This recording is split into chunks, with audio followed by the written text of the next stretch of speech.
Happy Friday, everybody. Double happy because I finally got my front casting back earlier this week from Midwest Cylinder Head down in Nevada, Iowa. Boy, does it look beautiful. I highly recommend those guys. They came highly recommended, but now that I've seen my personal projects done, I can attest to their quality of work. It's nice. So there was those three holes that were cracked, right? And once they actually cleaned it up and were more carefully inspecting it, they found where those cracks were actually, more extensive than uh, initially seen. So you can see how they ended up brazing it instead of welding it because they figured with this large, delicate casting, if they tried welding, things would end up getting warped and create more issues than the brazing because they can keep the temperature lower. And because these issues most likely were originally caused because you have this radiator cantilevered out front, all that weight, essentially bouncing around, so to speak, that the brazing is actually a better repair as well because it's a little bit more flexible than welding. The brazing will give a little tiny bit. So it's a appropriate repair for this case. They obviously blasted the whole thing, cleaned it up. They fly cut this machine surface for me once they were done, so that's all trued up again. The front side here looks just as nice. Once it's painted, you'll never even be able to tell the repairs were done because everything came out just perfectly. It's not like it's goobered up or anything. It'll be a indistinguishable repair. Very, very happy with it. So yeah, now we can continue on with that part of the project. Now that we have the front cover back, we can work on figuring out if we want to put any seal where the front of the crank comes through the casting. We can start figuring out our hand crank situation. Dad's actually started on that. He's got part of it turned up.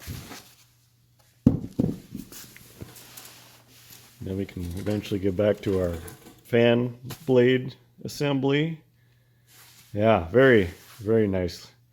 I can't say enough about it. Took a little while, but good work is worth waiting for because they're busy, so you gotta be patient. So very, very happy. So I'll check back with you guys later. We'll get something done this weekend. Well, it's already Sunday evening. I didn't get a whole lot done the rest of this weekend. Lawrence and I went on a little road trip yesterday. Pick up a new little part for him. Today I've been figuring out a few hardware things. I found a source for these heavy round-headed pins, rivets, whatever you want to call them. So these are for in here and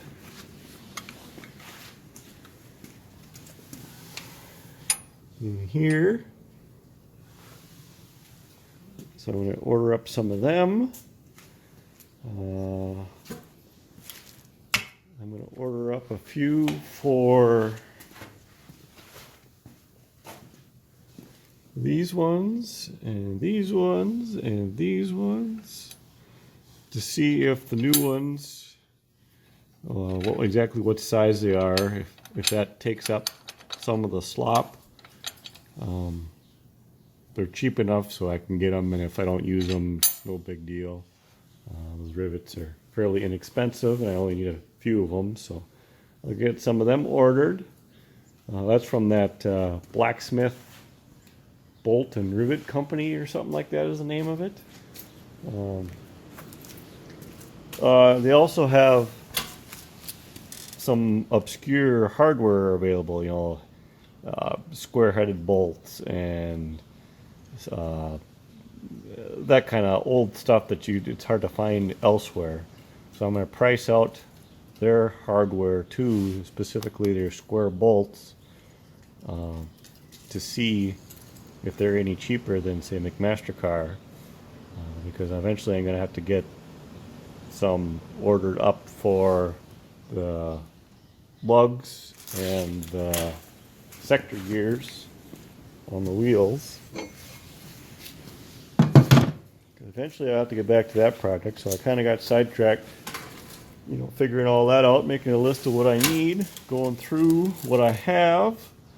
So this is the nuts for the lugs.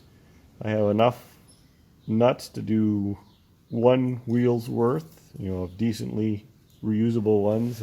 All the other ones were either broken off on the bolts or very corroded, not usable.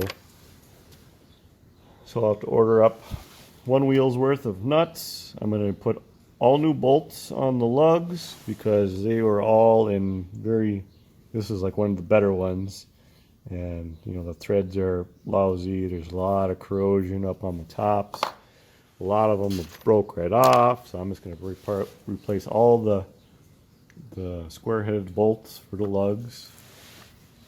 This is the hardware for the sector gears. I'm going to be able to use all the nuts over again. They all seem to be in good enough shape to use.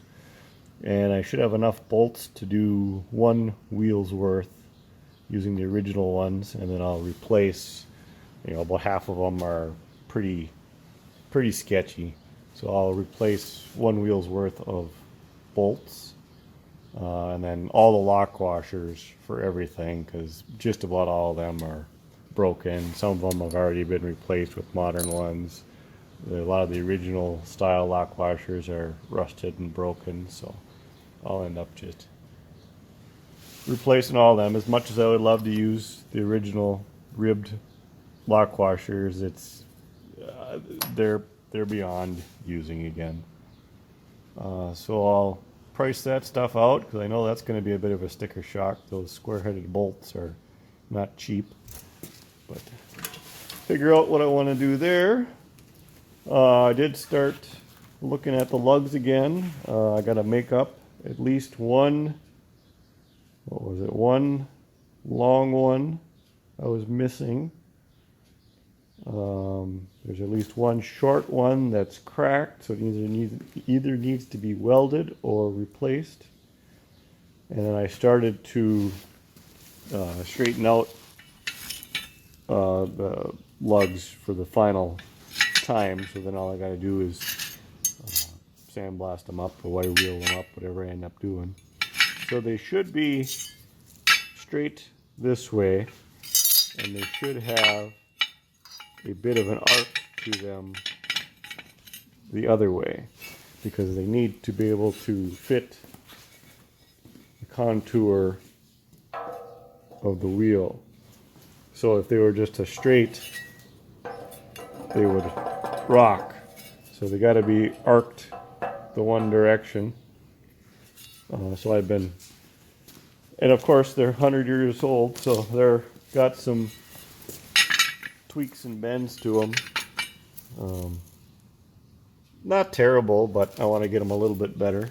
So I've been taking them one at a time over to the press.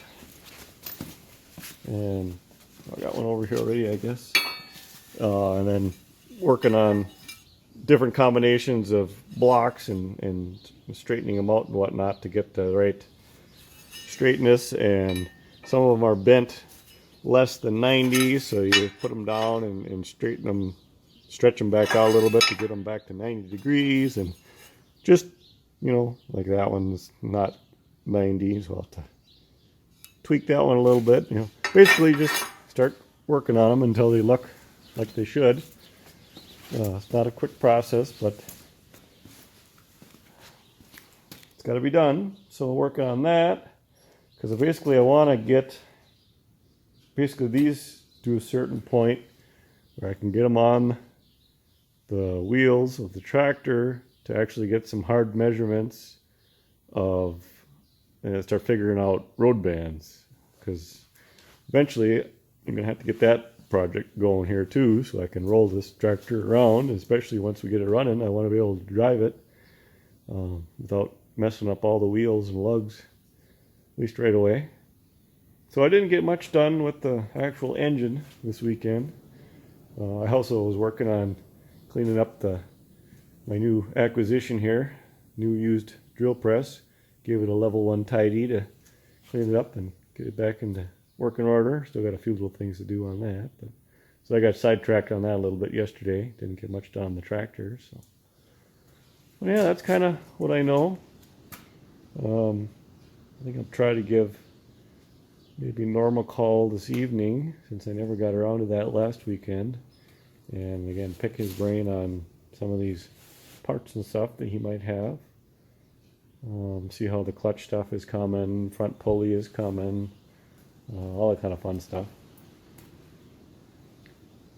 I did talk with Dave Harrington the other night, and he answered a few questions for me. So the radiator cap should have that little tiny pinhole in the top of it to let pressure out. And then my Glenn, the radiator guy that fixed my radiator, he confirmed that. He said you're going to want some type of a little vent in the radiator somewhere because there's no overflow in it. So you got to be able to relieve any pressure that builds up from temperature change. It's not a pressurized system, but just the temperature change. So you go from a 60, 70 degree day water temperature, you get the engine hot, and you're up to whatever 150 or so water. Well, that's a big expansion temperature change in that cooling system. So you got to have some form of pressure release. So, like I said, originally they had that little pinhole in the top of the radiator there. So I'll have to put that in my new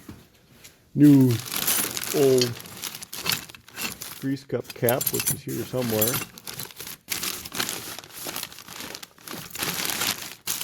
Thought it was in here. It's kind of turning into my done but not ready yet parts. So yeah, there's the new used grease cap, same as the original. I'll have to drill a little pinhole in there before I paint that. I was working on researching exhaust pipe a little bit more and hood information a little bit more. So I'll update you on that stuff once I get something to show. But it's one of those things I've been working on that takes time, but I haven't really have anything to show for it. A lot of this stuff is a lot of research and asking around and comparing notes and looking at pictures and trying to figure out how things should be to try to get everything. There again, I keep harping on it every week, but I'm trying to get everything as completely original as I possibly can. So yeah, that's kind of where I'm at. Put this back in. I think that's about all I have to share for this week. Come on. So I think I'll cover it back up and call her a day, and hope to see you guys next week. Thanks for watching.